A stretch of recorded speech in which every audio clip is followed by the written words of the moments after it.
உங்களுக்கு ஒரு முக்கியமான அருமையான டிப்ஸ் இன்னைக்கு நான் சொல்லி தர போறேன். இது வந்து பாத்தீங்கன்னா ஒரு மகேந்திரா பொலிரோ பிக்கப்ல வரக்கூடிய கிரவுன்ல வர கியருங்க. இந்த கிரவுன் கியர்ல என்ன ஆயிருக்கு அப்படின்னா இந்த போல்ட் நட் எல்லாமே உடஞ்சு போயிருக்கு. உங்களுக்கு இப்ப தெரியுது. இந்த ஒரு போல்ட் நம்ம வந்து வெல்டிங் பண்ணி எடுத்துருக்கோம். மத்த எந்த போல்ட்டுமே நான் எடுக்கல. இப்ப இந்த போல்ட் எப்போ எடுக்கணும் அப்படிங்கறத இன்னைக்கு உங்களுக்கு நான் ட்ரையல் சொல்லி தர போறேன்.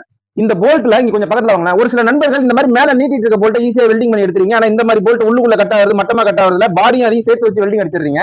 இந்த மாதிரி நீங்க வெல்டிங் அடிக்கும் போது இந்த வெல்டிங் ராட வந்து பாதியா வச்சுக்கோங்க. ஏன்னா ஒரு சில நண்பர்களுக்கு வந்து லைட்டா கை நடுக்கமா இருந்தா கூட இந்த மாதிரி பட்டுடும். சோ இப்ப நம்ம வெல்டிங் பண்ண போறோம். அதை பாருங்க. பாருங்க நம்ம எப்படி கையை கொண்டு போறோம் பாருங்க. நடுவுல சென்டரா கொண்டு போய் கொஞ்சம் கொஞ்சமா மெட்டீரியல் ஏற்றி மேல கொண்டு வரணுங்க. வெல்டிங் பண்ணி இப்போ அந்த வேலையை தான் நீங்க பாத்துட்டு இருக்கீங்க. நம்ம சேனல்ல நிறைய விஷயங்கள் யூஸ்ஃபுல் இன்ஃபர்மேஷன் வரும். சோ மறக்காம இப்போ இந்த நிமிஷமே ஃபாலோ பண்ணிக்கோங்க. யூடியூப் வந்து சப்ஸ்கிரைப் பண்ணிக்கோங்க. இப்ப பாத்தீங்கன்னா நம்ம சரக்கேத்தி மேல கொண்டு வந்துட்டோம். இந்த மாதிரி ஒரு டீ ராட வெல்டிங் பண்றோம் இந்த கிரவுனோட பாடி மேல. நண்பா இப்ப பாத்தீங்கன்னா நம்ம வந்து ஒரு வழியா லூஸ் பண்ணிட்டோம். நம்ம வந்து டைரக்டா பண்ணலீங்க. இந்த மாதிரி கேஸ் வந்து யூஸ் பண்ணிக்கிட்டோம் அப்படிங்கறதையும் தெரிஞ்சுக்கோங்க. இந்த மாதிரி